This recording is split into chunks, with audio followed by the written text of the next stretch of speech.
Slow down, sweetheart. New clerk, right? Badge my guys and stamp the manifest. That's the whole job. Try not to overthink the stapler. The voice arrived before the man did. It came over the top of the desk, the way heat came off the vehicle lane. Easy and certain. The voice of someone who had never once in his life been told no and made to sit in it. The entry control point sat at the mouth of the compound, like a held breath. 2 concrete barriers staggered the vehicle lane so nothing could take it at speed. A wand lane ran beside it for foot traffic, funneled between waist-high blast walls. A guard shack squatted on the left, with its window propped open on a bent hinge. Above the badge desk, a camera dome watched with its one red eye. Beyond the last barrier, the afternoon lay flat and white and motionless, 14:10 on a day that had decided not to move. Behind the desk stood a woman in Navy working utilities. Blank. No rank on the collar. No name tape over the pocket. A visitor desk lanyard around her neck, and a watch turned inward on her wrist. The face pressed against the pulse where the sun could not catch the glass and give her away. She did not look like anything at all. That was the entire point of her. She reached for the scanner. "Copy," she said. One word. Nothing under it. Nothing on top of it. A word laid flat on the desk like a coin. Lieutenant Ryan Coyle leaned a forearm on the desk and let his weight settle into it. The way a man settles into furniture he assumes is his. 31 years old.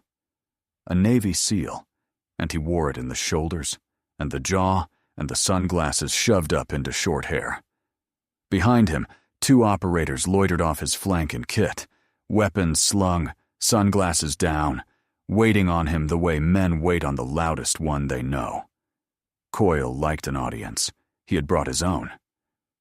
"There she is," he said, to them, about her, the way you talk about a dog that has done something almost clever.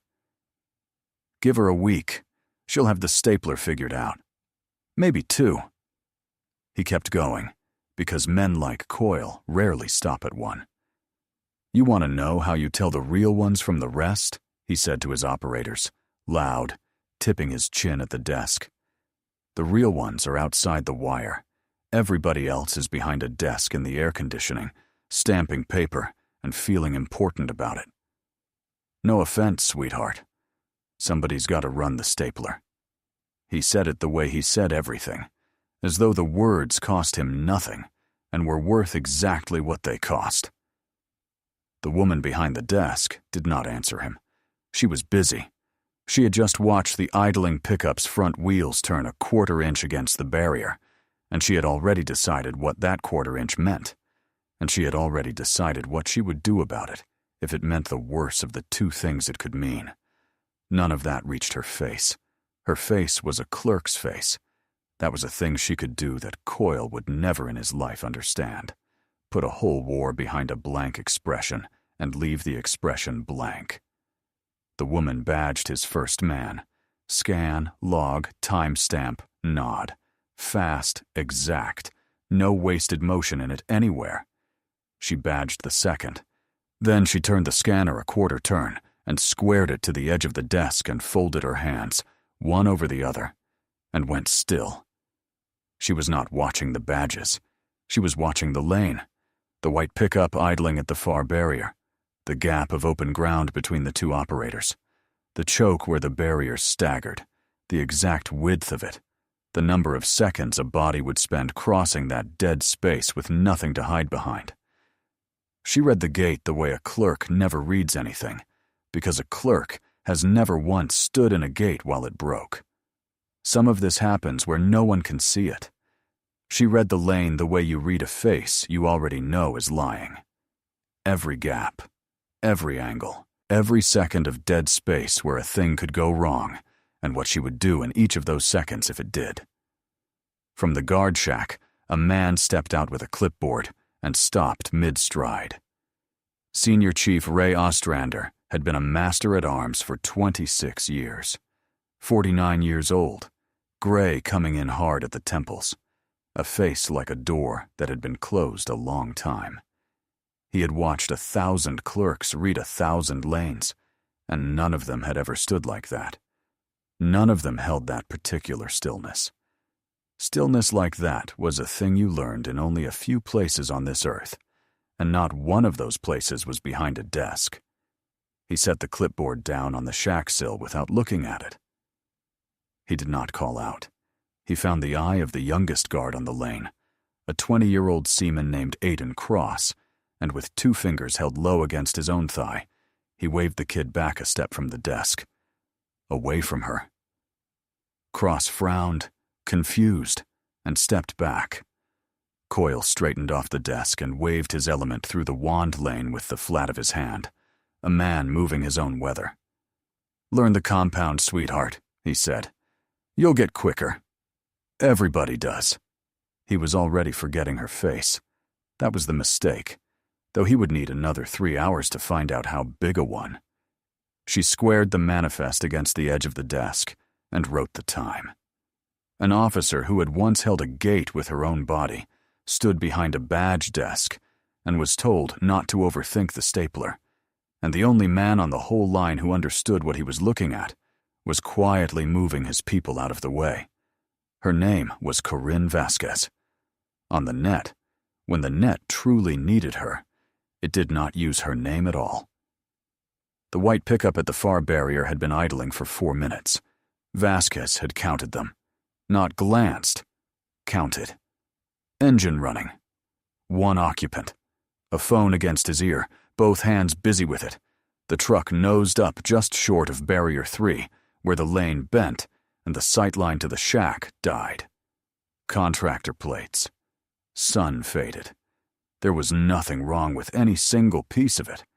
There was everything wrong with the shape of it, the way there is nothing wrong with any single card and everything wrong with a hand. She keyed the desk radio. Her voice did not change. It had not changed all afternoon, and it would not change all afternoon. Guard shack, desk, white pickup, Barrier 3. Idling 4 minutes, single occupant, both hands busy. Hold him at 40 meters. 9 words of substance, and not one of them spent for comfort. Ostrander answered before he had even finished turning to look, because the voice had already told him where to put his eyes. Desk shack, holding him at 40. The truck was held. It turned out to be a plumbing subcontractor who had taken a wrong turn on the access road and stopped to argue about it on the phone, rather than admit it. It turned out to be nothing at all. That was not the point, and every operator on that gate should have known it was not the point.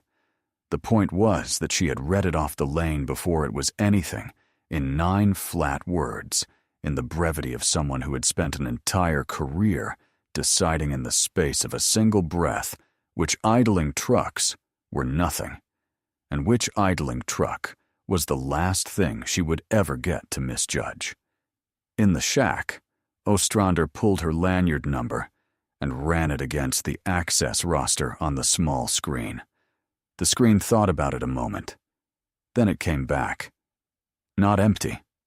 Locked. He read it twice.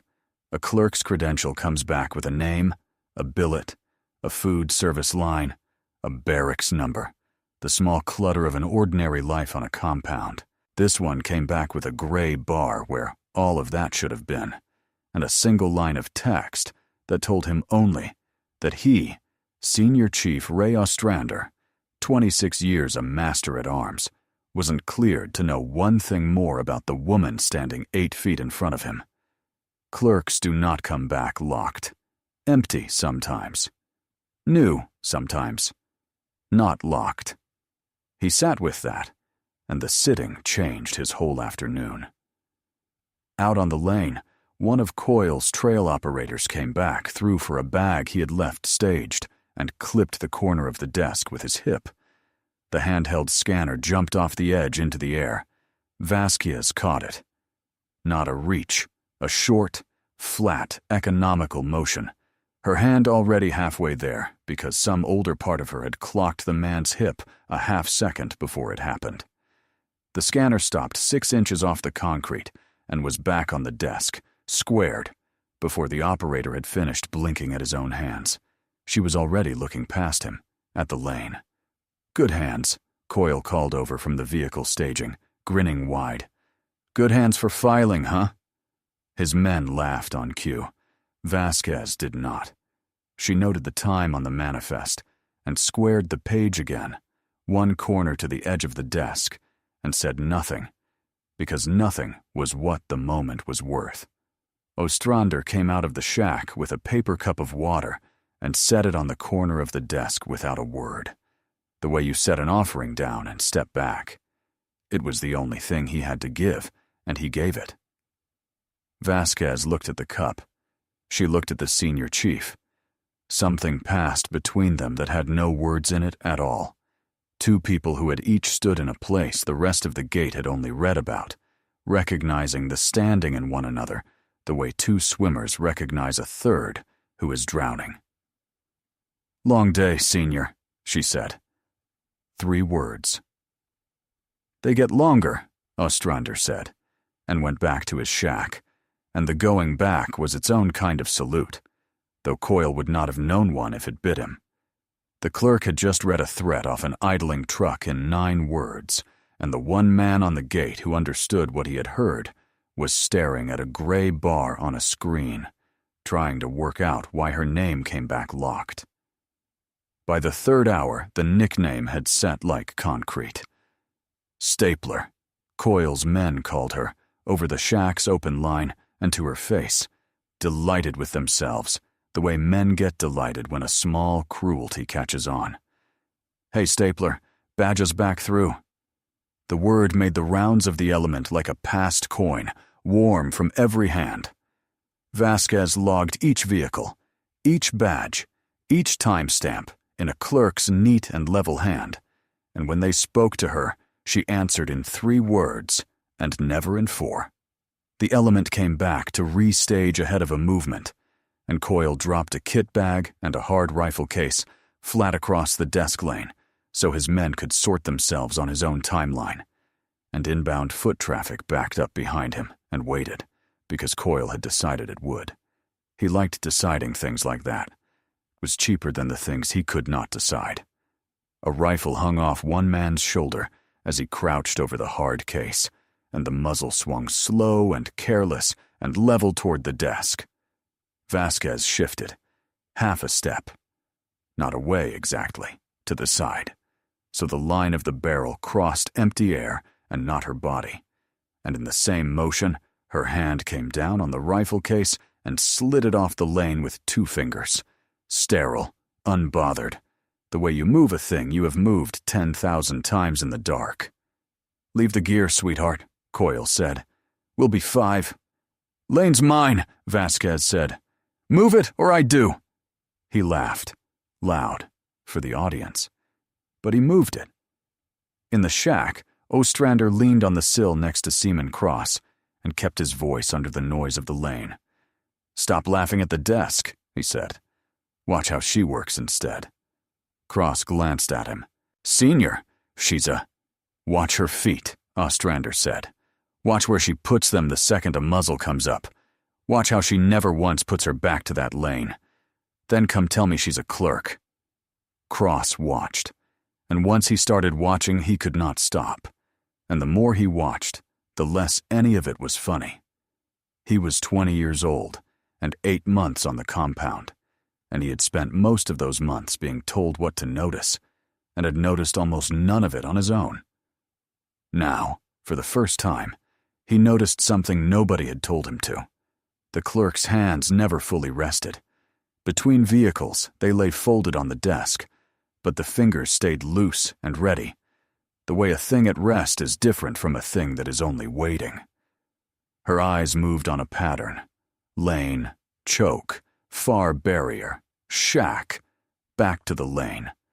A slow circle that never once stopped turning, even when Coyle was talking straight at her, even when the whole element was laughing.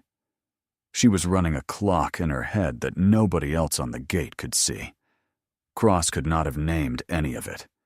He only knew that she was doing a job he had thought was his, and doing it about 100 times better, and that she was doing it while being called stapler by men who could not have held that desk for 10 minutes if it ever came to blood. Here is the thing about the people doing the laughing. They almost never check who they are laughing at. If you have ever stood in a room and watched a loud man make a joke of someone quiet and felt the floor tilt under you because you could see the thing he could not, stay on this one and subscribe to the Veteran Vault. They had a nickname now, and an audience, and a blocked lane, and a woman who had written down every second of all of it in a clerk's neat, patient hand.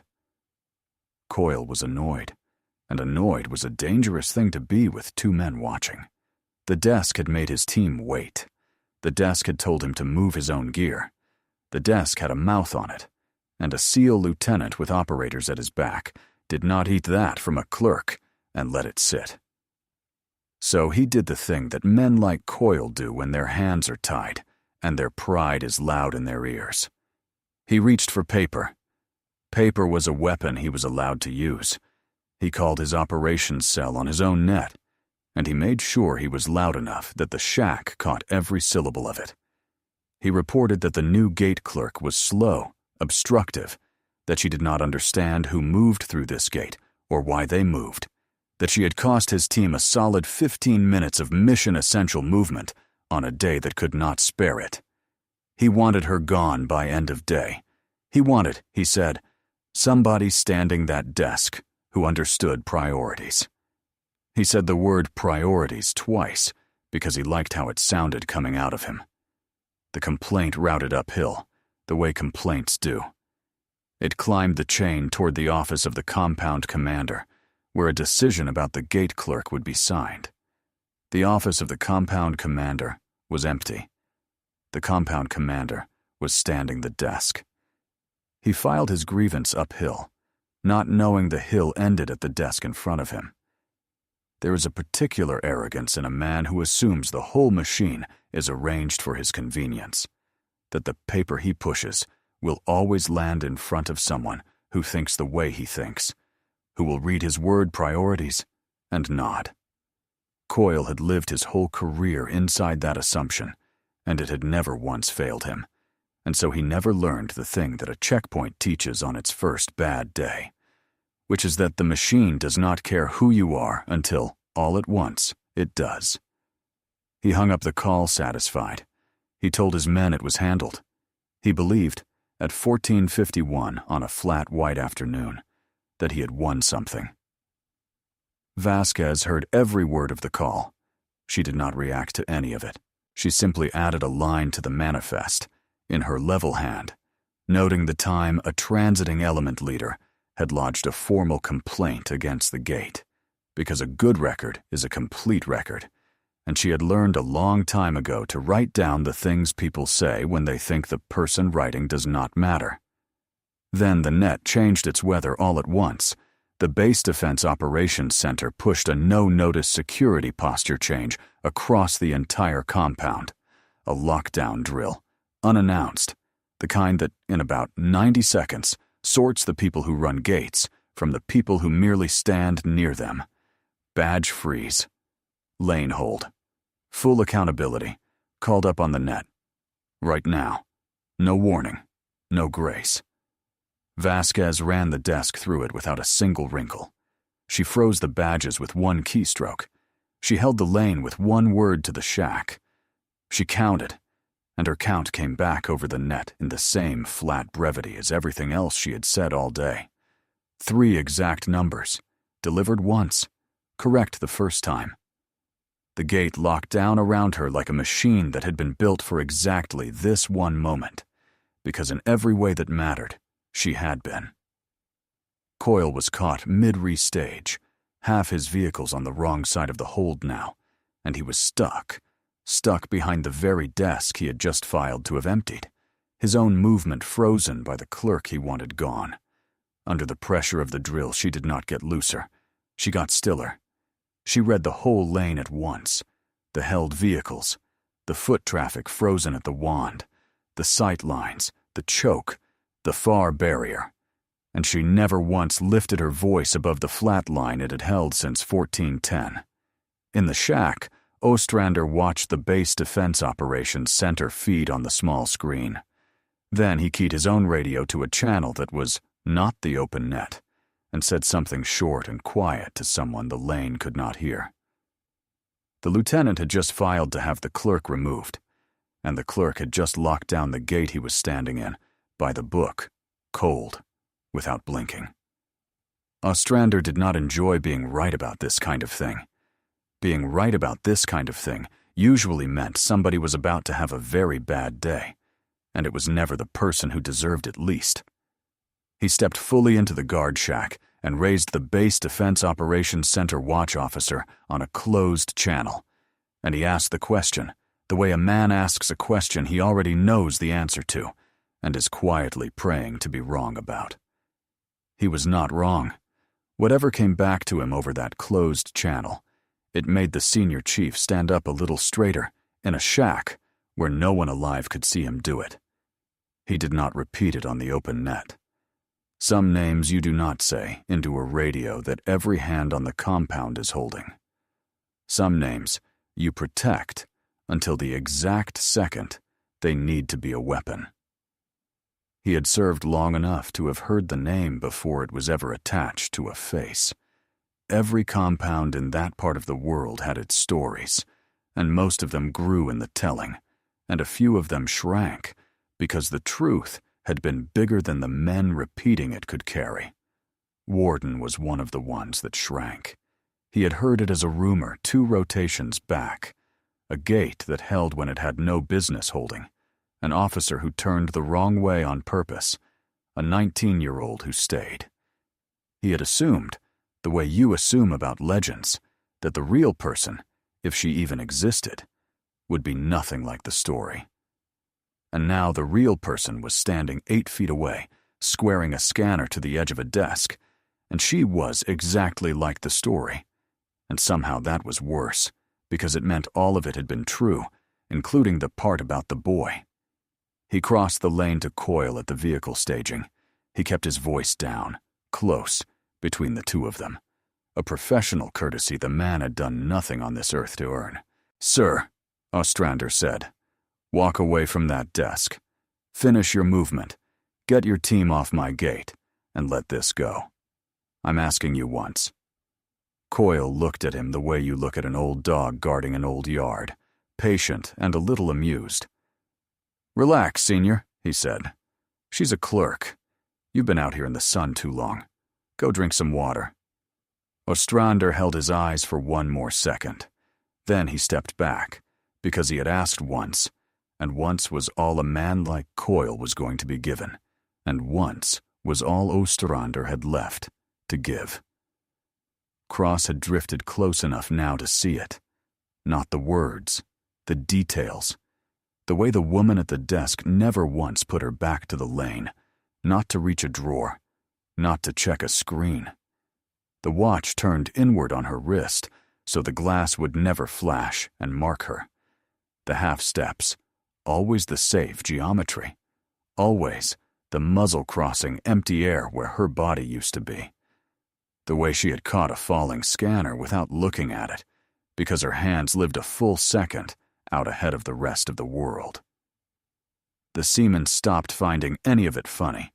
He started, without quite meaning to feel afraid for the lieutenant. What Coyle did in the next 10 minutes would follow him the rest of his career. Subscribe so you don't miss the exact moment it turned on him. A senior chief had just told a SEAL lieutenant to walk away from a badge desk and been waved off like a fly, and the only people on the whole gate who understood why were the ones going very, very quiet. There was a lull. The held vehicles idled and ticked. The drill's accountability rolled up the net toward the Base Defense Operations Center. For one moment, the desk had nothing left to do but wait, and Vasquez looked once, out past the last barrier, at the far white edge of the lane where the heat made the ground swim. 15 years earlier, on a different gate, the same woman had already learned exactly what a checkpoint costs. She had been a lieutenant then, 33 years old, an explosive ordnance disposal officer at a forward operating base in a country that swallowed sound whole. The attack came the way those attacks always came, all at once, out of a direction that had been quiet all week, so that it would take everyone a fatal moment, simply to believe it was real. A vehicle bomb took the outer barrier. The blast folded the front of the checkpoint like wet paper and threw a wall of grit across the compound.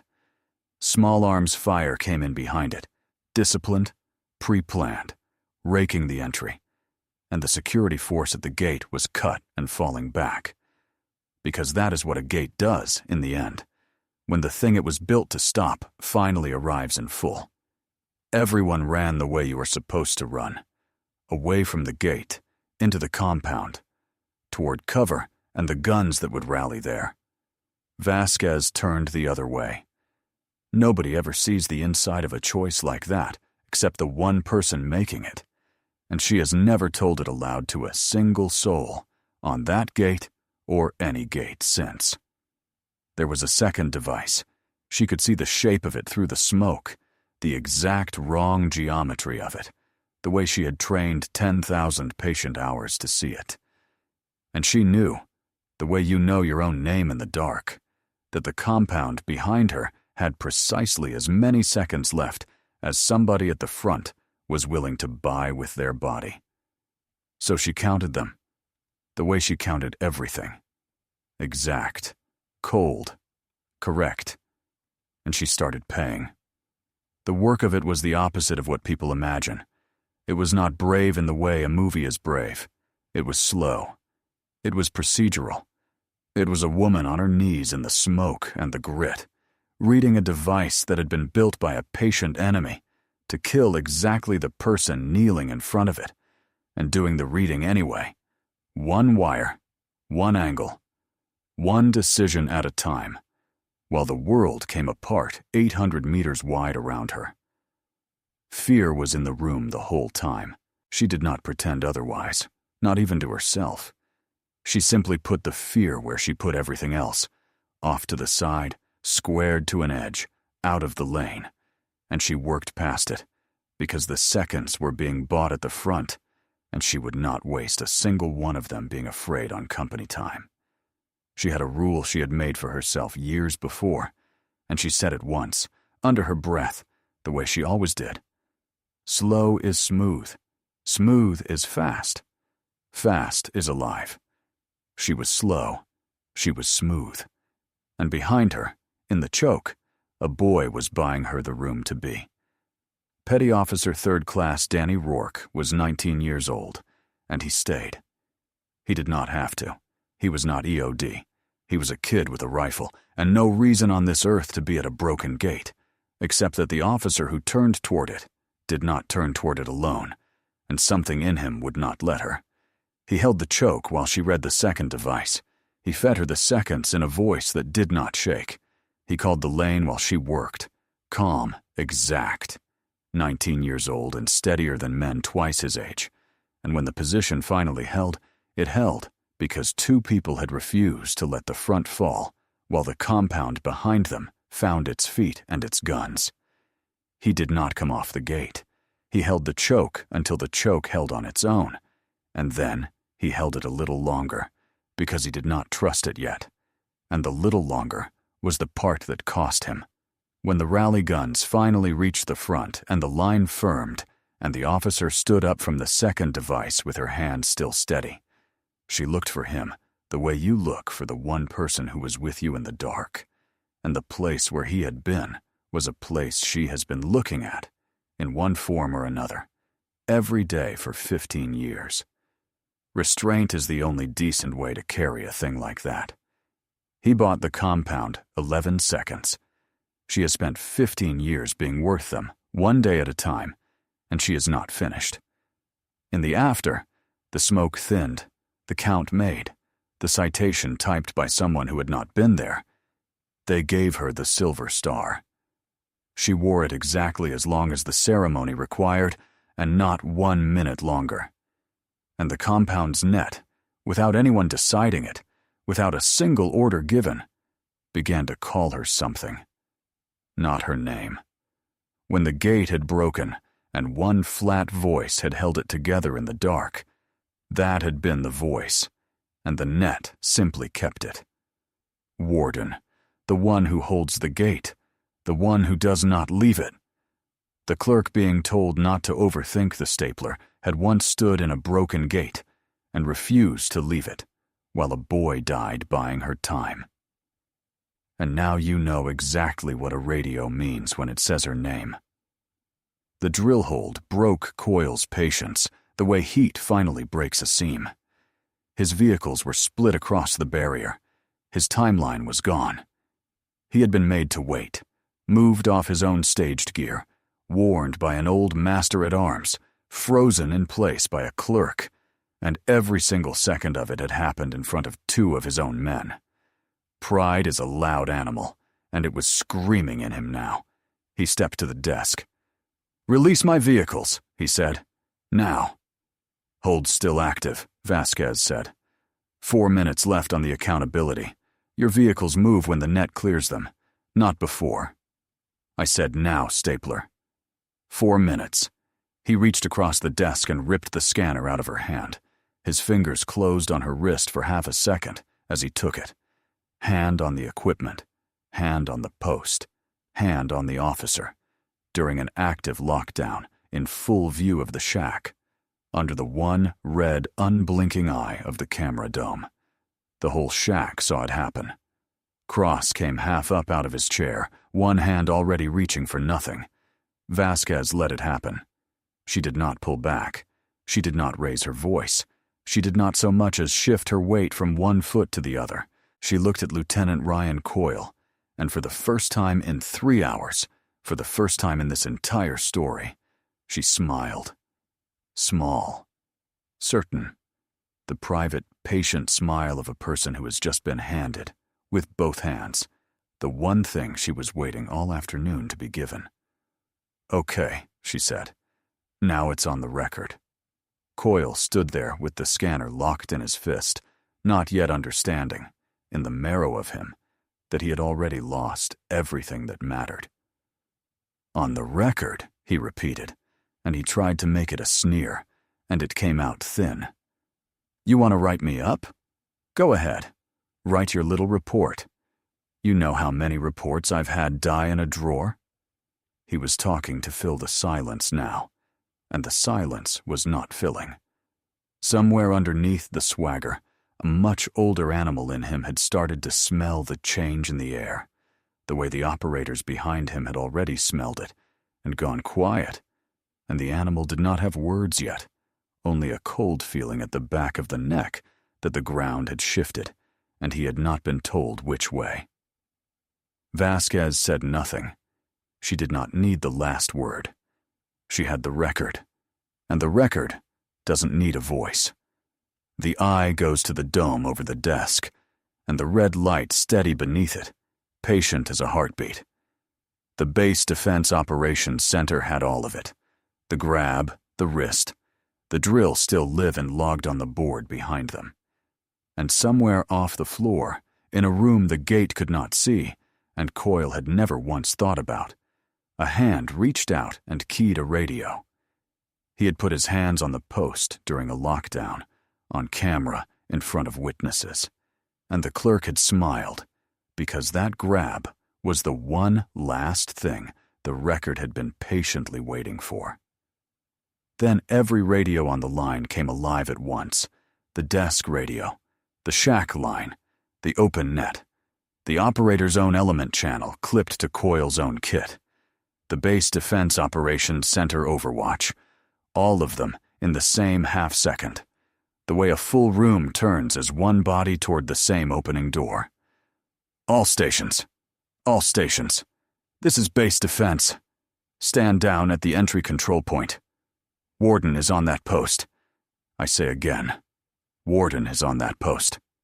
Lieutenant, stand down." Coyle's own men froze where they stood. Then two of them stepped back from him, a small, involuntary animal motion, the body deciding a full beat before the mind had caught up, that it did not want to be standing quite that close to whatever came next. There is a sound a busy place makes when it stops all at once, and it is not silence exactly. It is the sound of a great many small sounds ending together. Boots, radios, the idle of engines dropped to nothing, the shuffle of a foot traffic line that has quit shuffling. That sound landed on the gate now. The wand lane stopped. The vehicle drivers, who could not have heard the net, heard the change in the air and went still on instinct. Even the heat seemed to hold. Every person on that checkpoint who wore a uniform understood, in the same instant and without being told, that a call sign had just been spoken into every radio at once, and that a call sign spoken that way, by base defense, in that flat command voice, meant only one thing: that somebody very senior and very quiet had been standing among them the whole time, and that the person who had not known it was about to find out in front of everyone. Coyle was that person. And the finding out had already begun to move across his face. His face began to move through it, and there was nowhere for him to hide while it did. Confusion first. Why was the gate net saying a call sign? Why was base defense talking about a clerk at all? Then the name landed, Warden, and the confusion cracked straight down the middle into disbelief, because he knew that name. Every soul in the area of operations knew that name. It rode the net every day, the battle space owner, the one flat voice that could turn a whole compound on a single word. Then came recognition, cold and total and merciless, the disbelief collapsing into the only shape it could possibly take. The woman he had called Stapler, the clerk he had told not to overthink the stapler, the desk girl he had ripped a scanner from, was Warden. And then horror, plain and complete. The last color draining out of the white afternoon. He set the scanner down on the desk very carefully, like it had gone hot in his hand. Boots at the wand lane. Fast. Commander Dale Prowse came through it at a near run, 44 years old, naval special warfare, Coyle's own squadron commander, and he crossed the last 10 feet of open ground and stopped 3 feet short of the badge desk and came to attention. "Captain Vasquez," Prowse said. "My apologies, ma'am. Senior Chief, log the time." He rendered honors.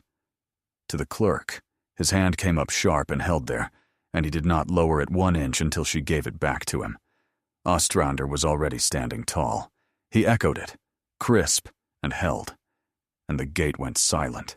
The held vehicles, the frozen foot traffic at the wand, the 2 operators, the young seaman half out of his chair, every one of them still, caught in the particular stillness of people who have just watched the ground quietly rearrange itself under their boots. Prowse held the salute, and while he held it, he spoke. Low, for the record and for the man behind him, both. "This officer commands the ground you are standing on, Lieutenant," he said. "This ground, the gate you came through this morning, the gate you'll come through tomorrow, the net you've been keying all day. All of it is hers.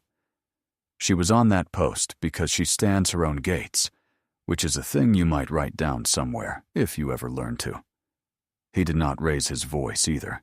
It seemed to be a thing the senior people on that gate had in common, and a thing Coyle was only now beginning to understand. He lacked. Coyle's mouth opened. Nothing came out of it. For the first time all day, the loudest man on the line had run entirely out of things to say. Vasquez took the scanner Coyle had set down. She turned it a quarter turn. She squared it to the edge of the desk.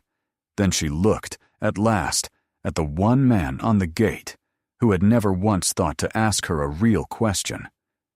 "You wanted to know the whole job, Lieutenant," she said. "This is the whole job. You hold the line for the people who don't know your name. And you hold it anyway. No shouting. There was no need for it. And there never had been. The quietest voice on the whole gate was the one every radio on the line had just answered as one. It was Seaman Aidan Cross, in the end, who put the first honest sentence into the log, plain, clear, and true. while a SEAL lieutenant stood at a badge desk in the white afternoon and could not find his own voice.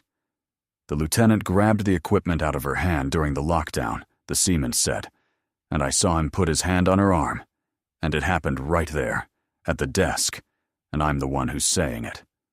He said it without looking at Coyle, and without looking away either, and when it was down and logged and timed, he stood back at his post and felt, for the first time in 8 months, that he understood what the post was for. That was the whole of the reckoning, right there in a 20-year-old's plain sentence. Not the salute, not the call sign on every radio. The salute was ceremony, and the call sign was proof. But the reckoning was a boy at a gate, learning to say the true thing out loud with a lieutenant standing 3 feet away, because a woman he had watched all afternoon had shown him, without one word of instruction, how it was done. Every radio on the line had said one single word, and Lieutenant Ryan Coyle learned it was the name of the woman he had told not to overthink the stapler, while his own commander stood at rigid attention in front of her desk. The reckoning was not a spectacle. Warden did not run those, and never had. Prowse pulled Coyle aside at the vehicle staging, and it was clear from the first sentence out of him that this was a commander handling his own, his lieutenant, his problem, his to answer. For up his own chain, there was no formation called, no court convened at the gate in the heat. There did not need to be one. Coyle was relieved from the movement on the spot, quietly, without a scene. There would be a formal counseling and a written record, and there would be a fact that no counseling sheet on earth could sand down soft. He would spend the coming months operating inside an area of operations owned, top to bottom, gate to gate, by the officer he had called Stapler. Every checkpoint he moved through was hers. Every net he keyed was hers. He would have to live under her and know it and answer to it every single day, and no arrest could have taught him half so thoroughly. "Commander," Vasquez said, "he's yours. Handle it inside. I want this gate running, not a circus." "Yes, ma'am," Prowse said, and he meant every letter of it. The loudest man at the gate had just learned the quietest lesson on the whole line. If this one landed for you, the woman written off by a man too proud to ask her name, subscribe to the veteran vault and follow the next mission. Cross squared his post and gave the clean statement, the honest one, the whole of it, and nothing shaved off. And when Vasquez passed the shack on her way back to the desk, she stopped for exactly 1 second. "You want to be good at this gate?" she said to him. "Watch the lane, not the rank." He stood a little straighter. He would carry that one sentence longer than he would carry any other thing that happened on that white afternoon. Years from now, running a gate of his own somewhere, he would say it to some other 20-year-old who thought the job was about the badges and not the lane. And he would not remember where he had first heard it, only that it was true, which is the way the good lessons travel, unsigned, hand to hand, down a line of people holding gates. As for Coyle, the last thing anyone at the desk saw of him that afternoon was the back of his neck as Prowse walked him off toward the vehicles, a man made suddenly, permanently smaller, carrying the knowledge that he would spend the rest of a long deployment moving through checkpoints that belonged to a woman he had told not to overthink the stapler. There is no counseling sheet that teaches a lesson that thoroughly. Only living under it does. He would live under it. And somewhere in the living, if he was any good at all underneath the noise, he might even learn something. End of shift. The lane cleared. The last vehicle rolled up to the barrier, and Vasquez badged it herself. Scan, log, timestamp, and squared the scanner one final time against the edge of the desk. For a moment she looked out past the last barrier at the flat, white swimming edge of the lane, the way she had once looked at a different gate, 15 years and a boy ago. Her phone buzzed once against her hip, a coded line. Secure. The kind that does not ring for clerks, and never will. Warden. Lotus Star is moving again. Same theater. They're asking for you by name. She read it a single time. She did not smile at it, and she did not frown. Somewhere out past the swimming edge of the lane, there was another gate, in another theater, with another line that would need holding and another set of people who did not yet know her name. And the message was only telling her what she already felt in the old ache under her breastbone. That the work wasn't finished. That it is never finished. That the price a 19-year-old paid at a broken gate was a debt you did not clear so much as carry, gate to gate, for as long as you were able to stand at one. She put the phone away, and she keyed the desk radio in the same flat brevity as everything else she had said across the whole long day. No more weight on it than she would put on a manifest line. Guard shack, desk, lanes clear, closing the gate. The gate closed on the quietest woman on the line, the one every radio already knew, by heart, exactly how to find. Some warriors fade quietly into the years, but the valor never leaves them. Honor the ones who carry it in silence. Thank you for staying and watching. Subscribe to the Veteran Vault for more.